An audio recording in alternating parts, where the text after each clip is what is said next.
लखनऊ में विश्व के मुख्य न्यायाधीशों का अंतर्राष्ट्रीय सम्मेलन, सीएम योगी ने की शिरकत। बोले, एक दूसरे से डायलॉग न होना दुनिया की वास्तविक समस्या। डेटा चोरी की समस्याओं को बताया गंभीर।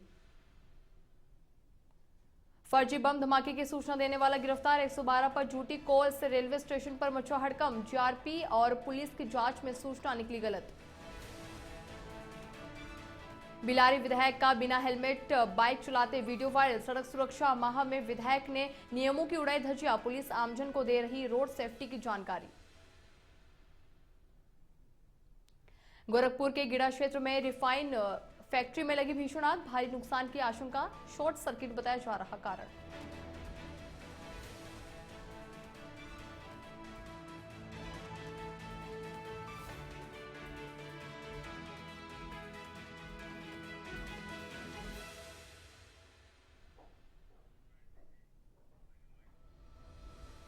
नमस्कार, आप देख रहे हैं इंडिया हेड और मैं हूं आपके साथ स्नेहा प्रजापत। बुलेटिन की शुरुआत करते हैं बड़ी खबर के साथ।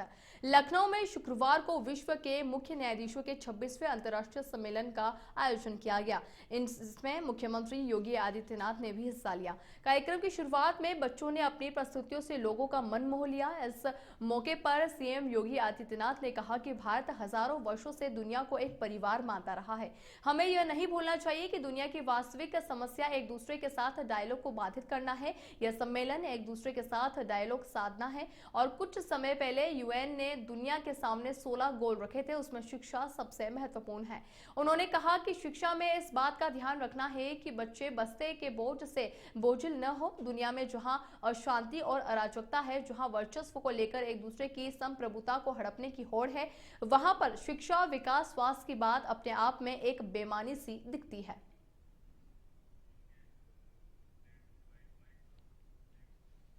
और कहीं ना कहीं हम जब इसकी तह में जाते हैं तो हमें लगता है कि डायलॉग एक दूसरे के बीच में नहीं है, या किन्हीं कारणों से स्वयं के वर्चस्व को स्थापित करने के लिए डायलॉग को बाधित किया गया। यह कॉन्फ्रेंस अपने आप में डायलॉग का एक माध्यम है। दुनिया के न्यायविदों के माध्यम से दुनिया की मानवता के लिए, उन लोगों के लिए जिन लोगों ने अपना स्वयं का वर्चस्व स्थापित करने के लिए दुनिया में अशांति और अराजकता का सा वातावरण पैदा करने का प्रयास किया है। हापुड़ के थाना बहादुरगढ़ कस्बे में सर्दियों के दौरान चोरी की वारदातों में बढ़ोतरी के बीच एक घर में हुई बड़ी चोरी से हड़कंप मच गया है। पीड़ित परिवार वृंदावन दर्शन के लिए गया हुआ था। इसी दौरान घर से हजारों की नकदी और आभूषण चोरी हो गए। घटना के बाद पड़ोसी पर चोरी का आरोप लगाया गया है, जिससे इलाके में तनाव की स्थिति भी बन गई है। लगातार होती घटनाओं को लेकर पुलिस की पेट्रोलियम पर भी सवाल उठ रहे हैं। फिलहाल पुलिस मामले की जांच में जुटी है।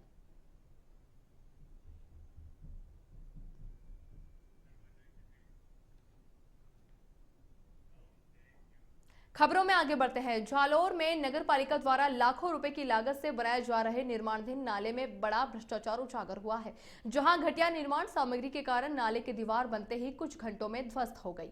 कोच तहसील के काशीराम कॉलोनी के पास हुए इस हादसे ने नगर पालिका की कार्य प्रणाली पर गंभीर सवाल खड़े कर दिए हैं। स्थानीय लोगों का यह कहना है कि नाला कुछ ही दिनों तक टिक पाया है, जिससे निर्माण में भी कई लापरवाहियां और गुणवत्ता की कमी भी साफ दिखाई दे रही है। मामले के सामने आने के बाद जिम्मेदार अधिकारियों पर कार्रवाई की मांग उठ रही है।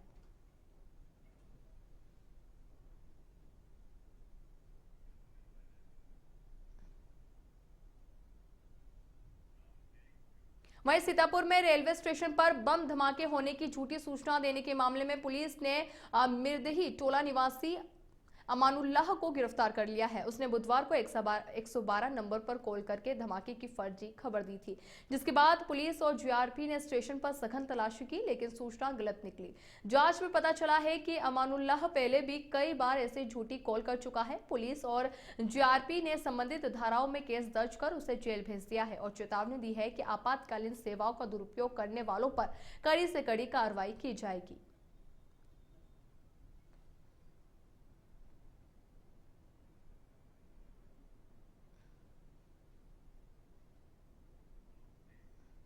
मुरादाबाद के बिलारी विधायक मोहम्मद फहीम अरफान का बिना हेलमेट बाइक चलाते हुए वीडियो वायरल हो गया है। यह घटना ऐसे समय में सामने आई है जब पुलिस सड़क सुरक्षा जागरूकता कार्यक्रम चला रही है और आमजन और वाहन चालकों को रोड सेफ्टी और यातायात नियमों के पालन के लिए प्रेरित कर रही है। विधायक के इस व्यवहार ने सोशल मीडिया पर चर्चा तेज कर दी है और सवाल खड़े कर दिए हैं कि क्या वीडियो वायरल होने के बाद उनके खिलाफ भी कोई कार्रवाई की जाएगी या नहीं, या केवल आम लोगों पर ही पुलिस की कार्रवाई होती है।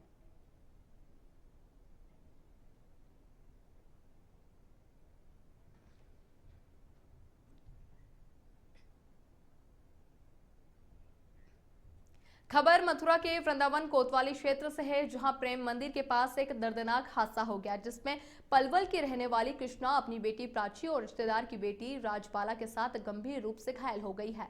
महिला अपनी बेटी को उल्टियां करवा रही थी, तभी सामने से तेज गति से आती कार ने उन्हें टक्कर मार दी। घायल महिलाओं को अस्पताल ले जाते समय कृष्णा की मौत हो गई, जबकि बेटी और भतीजी का फिलहाल इलाज जारी है। कार चालक घटना के बाद मौके से ही फरार हो गया। साथ ही घटनास्थल का सीसीटीवी फुटेज भी सामने आया है। पुलिस ने शव को पोस्टमार्टम के लिए भेज दिया है और चालक की तलाश शुरू कर दी है।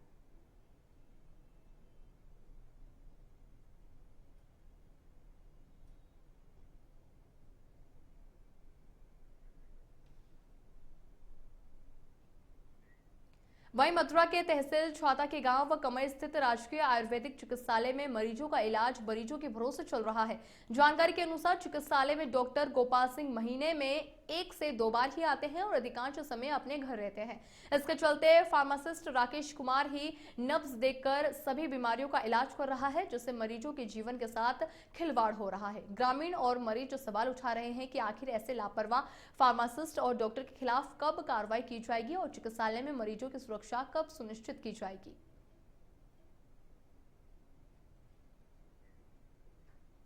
तो यूपी के मथुरा से एक खबर सामने आ रही है, जहां गंभीर लापरवाही सामने आई है। बताया जा रहा है कि राजकीय आयुर्वेदिक चिकित्सालय में मरीजों का इलाज मरीजों के भरोसे ही चल रहा है। आपको बता दें कि चिकित्सालय में डॉक्टर गोपाल सिंह महीनों में 1 से 2 बार ही अस्पताल आते हैं और अधिकांश समय वे घर पे रहते हैं। इसके चलते वहां मौजूद फार्मासिस्ट राकेश कुमार ही लोगों का इलाज करते हैं, बीमारियों का इलाज करते हैं, जिससे मरीजों के जीवन से खिलवाड़ यहां पर सामने आ रहा है। बड़ी लापरवाही यहां पे सामने आ रही है। साथ ही ग्रामीणों और मरीजों ने यह सवाल उठाया है कि आखिर ऐसे लापरवाह फार्मासिस्ट और डॉक्टर के खिलाफ कार्रवाई कब की जाएगी। चिकित्सा में मरीजों की सुरक्षा भी सुनिश्चित होनी चाहिए, इसका महत्वपूर्ण ध्यान रखना चाहिए, लेकिन यहाँ से बड़ी लापरवाही सामने आ रही है। इस समय आपके समय तो ना है। कितना समय हो रहा होगा लगभग? और उनको हो गया होगा आधे घंटे पहले। आधे घंटे पहले गए। तो यहाँ पे अभी मरीज दवा लेकर के गई थी महिला, और हमने देखा आप फार्मासिस्ट हैं, आप ही उनको देख करके दवा दे रहे हैं। इस तरीके से कैसे करते हैं आप? जो सामने आ जाए कुछ। जबकि फार्मासिस्ट को अलाउ तो होता नहीं है भाई, डॉक्टर किस लिए रखे गए? तो आप ही देखते हो ना यहाँ सारी व्यवस्थाएं? सब देखते हैं। इस समय आपके समय तो ना है। कितना समय हो रहा होगा लगभग? और उनको हो गया होगा आधे घंटे पहले। खबरों में आगे बढ़ते हैं। अलीगढ़ मुस्लिम यूनिवर्सिटी में 22 नवंबर को शुरू होने वाले all India inter university cricket tournament में इस बार अल फलाह यूनिवर्सिटी को बाहर कर दिया गया है। एमओयू स्पोर्ट्स ग्राउंड में होने वाले इस प्रतिष्ठित टूर्नामेंट देश भर की 84 यूनिवर्सिटियों की टीमें हिस्सा लेंगी, जिसकी तैयारियां अंतिम चरण में है। गेम्स कमेटी अध्यक्ष सैयद अली रिजवी ने बताया कि समिति के दिशा निर्देशों, तकनीकी कारणों और पात्रता मानदंड के कारण अल फलाह यूनिवर्सिटी को शामिल नहीं किया जा सकता। उन्होंने कहा है कि टूर्नामेंट में पारदर्शिता और खेल भावनाएं बनाए रखना उनकी प्राथमिकता है। साथ ही उत्तर भारत का सबसे बड़ा माने जाने वाला यह इंटर यूनिवर्सिटी क्रिकेट आयोजन छात्रों और दर्शकों में उत्साह पैदा कर रहा है।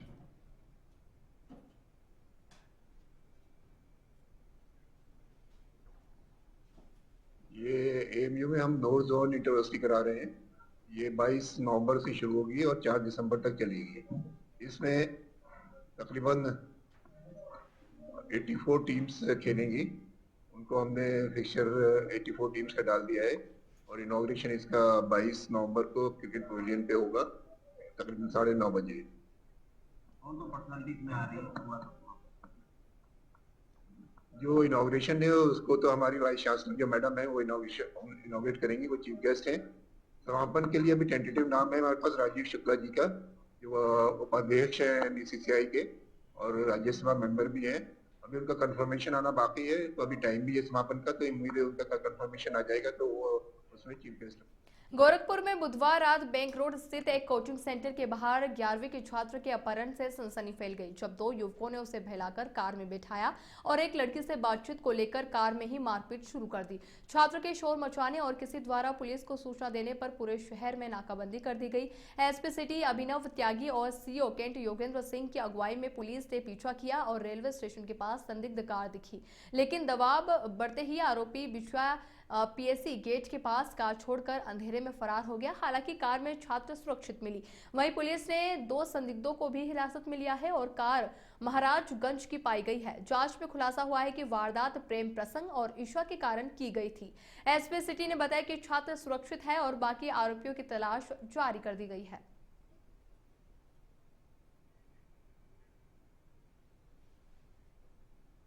कल शाम करीब 8 बजे यह सूचना थाना कोतवाली को मिली थी कि एक 15-16 साल के युवक को जबरदस्ती एक सफ़ेद रंग की गाड़ी में बैठा के ले जाया जा रहा है। ये सूचना प्राप्त होते ही पूरे जनपद में हाई अलर्ट किया गया एवं हर जगह नाकाबंदी की गई। इस गाड़ी को करीब आधे घंटे बाद ट्रैक किया गया और जब पीछा किया गया तो आरोपियों द्वारा गाड़ी छोड़कर भागने की कोशिश की गई।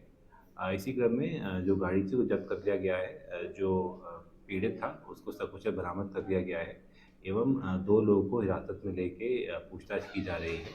इस पूरे प्रकरण में सुसंगत धाराओं में मुकदमा पंजीकृत कर दिया गया है एवं अगले विधिक कार्रवाई। गर्लफ्रेंड के चक्कर में बॉयफ्रेंड का अपहरण।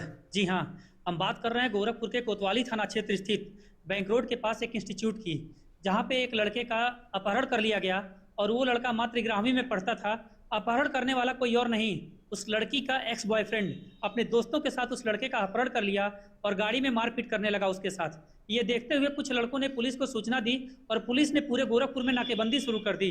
गाड़ी को स्टेशन के पास देखा गया और जब पुलिस का दबाव पड़ा तो उन लड़कों ने गाड़ी को पीएससी के पास बिछिया स्थित के जगह चौराहे पे गाड़ी छोड़ के और साथ में उस लड़के को छोड़ के सारे लड़के फरार हो गए और वो लड़का डरा सहमा तुरंत उस गाड़ी से बरामद हो गया और पुलिस 2 संदिग्ध को गिरफ्तार करके पूछताछ कर रही है। इंडिया अहेड के लिए गोरखपुर से कृष्णा चतुर्वेदी की रिपोर्ट।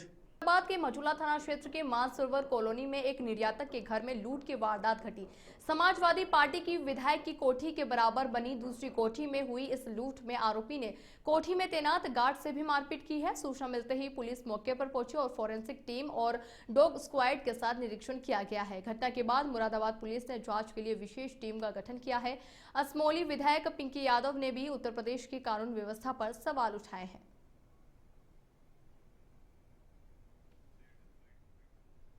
ना तो रात में जब ये नई सुबह को जब नहीं आए हैं तो मैंने देखा कि 8:45 बज गया, क्यों नहीं आए, 8:30 तक आ जाते हैं घर पे।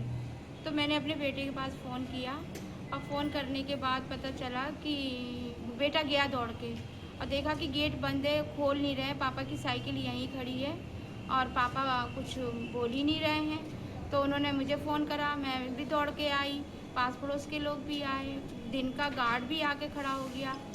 फिर वहाँ उनका खुद का ड्राइवर आया, मालिक थे नहीं। उसके बाद में क्या कहते हैं कि उसके बाद में फिर गार्ड ड्राइवर जो है गेट के अंदर गए, देखा कि कोई नहीं है, फिर पुलिस को बुलाया। फिर पुलिस क्या हुआ इनके साथ? इनके साथ ये अब बता रहे हैं, होश में आए हैं कि 4 लोग थे। रात को 2 बजे मेरा फ़ोन छीन लिया, मेरे गर्दन पे मारने की कोशिश करी, मैंने उस पर हाथ मार दिया, मेरा हाथ कट गया। फिर इनको बांधकर मुंह में कपड़े ठूसकर और इनको चरपाई पे बांध के डाल दिया। दरअसल क्या है कि वो घर नहीं पहुँचे, सुबह 8:15 तक आया था। तो हमने फ़ोन करा तो फ़ोन स्विच ऑफ जा रहा था उनका। तो अब 9 बजे तुरंत पहुँचे वहाँ पे। तो दिन वाला गार्ड जो है बाहर ही खड़ा था क्योंकि अंदर से कुंडी लगी थी, वो भी अंदर नहीं जा पाया। तो फिर मालिक से बात हुई तो उन्होंने ड्राइवर को भेजा। ड्राइवर फिर अंदर जाके 5 तक गेट खोला उसने। तो वहाँ पे इनके केबिन में दोनों जूते पड़े हुए थे और खून की कुछ छींटें थी, चाकू का ब्लेड टूटा हुआ था। और फिर पुलिस को फ़ोन करा तो पुलिस आई तो उन्होंने सारी चीज़ चेक करी तो उन्हें भी कुछ पता नहीं लग रहा था। फिर अचानक से फिर इन्होंने अपने पैर से एक बेसमेंट में रूम बना हुआ है, तो वहाँ पे उन्होंने अपने पैर से कुछ खटखटाया, तो कुछ खटखटाने की आवाज़ आई जब, तो तुरंत हम फिर वहाँ पहुँचे। तो फिर इनकी उंगली कटी हुई थी वहाँ पे, और मफलर से इनका गला भी बांध रखा था बेड से। ये एक बहुत बड़ा प्रश्न है सरकार के ऊपर कि जहाँ सरकार कहती है कि उत्तर प्रदेश में कानून व्यवस्था दुरुस्त है, और वहीं हमारे ये पॉश एरिया कहलाता है सबसे ज़्यादा मुरादाबाद का मानसरोवर जो है, और मेरा घर जस्ट जहाँ पे ये वारदात घटी है उसके बगल में अरविंद वडेरा जी के बगल में मेरा भी मकान है। और ऐसी वारदात हो जाना कि चोर आते हैं, चोरी करते हैं, और उसके साथ साथ एक व्यक्ति को बांध के डाल दिया गया, उसकी उंगली कट गई। तो ये अपने आप में बहुत बड़ा प्रश्न चिन्ह है सरकार के ऊपर कि सरकार जहाँ कहती है कानून व्यवस्था चुस्त और दुरुस्त है और यहाँ से अपराधी भाग गए छोड़कर, तो आप खुद देख सकते हैं कि ऐसी घटना हो जाए अगर, तो ये वाकई में प्रश्न चिन्ह भी खड़ा करता है और बहुत निंदनीय भी है और विचारणीय भी है। इसमें हम लोगों ने जो अभी जो व्यवसायी हैं वो यहाँ नहीं है, बाहर गए हैं। उनके आने के बाद कुछ अन्य भी जानकारी मिलेगी। इसमें हम लोग को बहुत सारे इंपॉर्टेंट क्लोज मिले हैं, हमारी टीम उस पर लगी हुई है, हम बहुत जल्दी से वर्कआउट करेंगे। बहरहाल इसमें हम लोगों ने जो वहाँ पे स्टाफ है उससे हम तहरीर ले रहे हैं और उसमें एफआईआर करके इसमें हम अपना इन्वेस्टिगेशन शुरू कर रहे हैं। सर जो चौकीदार है वो घायल था, उसकी कैसी कंडीशन है? नहीं, उसके बारे में बताया गया कि उसके संभवतः उंगली में कहीं चोट लगी है, इस तरह की बात बताई गई थी। खबर कुशीनगर से है, जहां अइरोली थाना क्षेत्र के सेंदुआर में पत्रकार मनीष तिवारी पर चाचा ने कुदाल से जानलेवा हमला कर दिया। मनीष तिवारी खेत की बुवाई करने निकले थे, तभी अचानक हुए हमले में वे बुरी तरीके से घायल हो गए। सूचना मिलने पर पुलिस मौके पर पहुंची और मामले की जांच शुरू कर दी है। घटना ने इलाके में सनसनी मचा दी है और पारिवारिक विवाद की आशंका भी जताई जा रही है।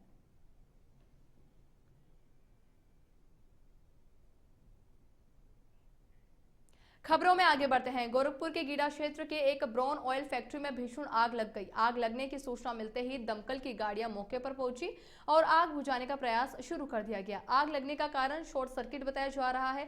साथ ही जानकारी के अनुसार गोरखपुर के औद्योगिक क्षेत्र गीडा सेक्टर 15 में स्थित रंगूटा इंडस्ट्रियल प्राइवेट लिमिटेड की इम्फाइन फैक्ट्री में ये आग लग गई। सुबह यह भीषण आग लगी थी, वहीं आग ने देखते ही देखते विकराल रूप ले लिया। घना काला धुआं उठने लगा, पूरे इलाके में हड़कंप मच गया। वहीं सूचना मिलते ही जिलाधिकारी दीपक मीणा, एसपी उत्तरी ज्ञानेंद्र सिंह, गीडा पुलिस फोर्स और दमकल विभाग की कई गाड़ियां मौके पर पहुंची और दमकल कर्मी आग बुझाने में जुट गए। फिलहाल किसी की जनहानि की सूचना नहीं मिली है, लेकिन आग के कारण भारी नुकसान की आशंका जताई जा रही है। खबर झांसी से है, जहां गोरठा के पूर्व विधायक दीप नारायण सिंह यादव की मुश्किलें एक बार फिर से बढ़ गई है। मोट कोतवाली में उनके खिलाफ भूमि कब्जे, मारपीट करने और 20 लाख रुपए की रंगदारी मांगने का केस दर्ज हुआ है। पुलिस ने मामला दर्ज कर जांच शुरू कर दी है। साथ ही पीड़ित प्रेम सिंह पालीवाल ने आरोप लगाया है कि पूर्व विधायक अनिल यादव उर्फ मामा और 3-4 अज्ञात लोगों ने असलहा दिखाकर न सिर्फ उसे पीटा है बल्कि उसकी जेब से 32,000 रुपए भी निकाल लिए हैं। गांव व भुजौंद निवासी प्रेम सिंह ने पुलिस को बताया है कि उसकी मुस्तैदी जमीन मून इंटरनेशनल स्कूल मोट के पास स्थित इस जमीन उसके भाई और मां के हिस्से में भी थी। वहीं आरोप है कि दीप नारायण यादव ने उसके भाई और मां से जबरन जमीन अपने नाम करवा ली है। प्रेम सिंह के हिस्से की जमीन भी जबरन हड़पने का दबाव बनाया जा रहा था, जिसके बाद जमीन देने से मना करने पर पूर्व विधायक ने उसे मून इंटरनेशनल स्कूल में बुलवाकर अपने साथियों से पिटवाया था। इस संबंध में उसने पहले भी मुकदमा दर्ज करवाया था, जो वर्तमान में उच्च न्यायालय में विचाराधीन है। बिजनौर के नगीना क्षेत्र के गांव बघाला में 2 गुलदार खेतों में दिखाई दिए, जिससे स्थानीय किसानों के होश उड़ गए।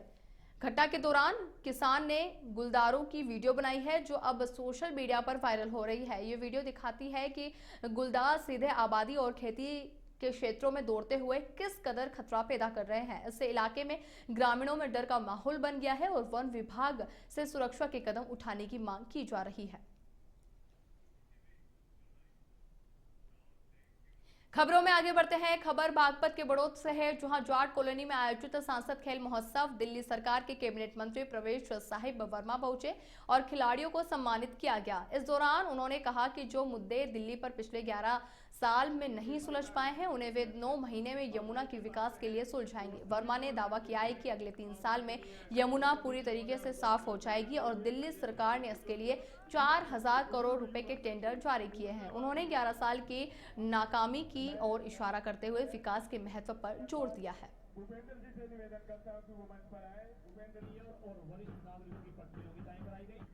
इसी के साथ ही इस बुलेटिन में फिलहाल के लिए इतना ही। देश और दुनिया की तमाम खबरों के लिए आप देखते रहिए इंडिया हिट। नमस्कार।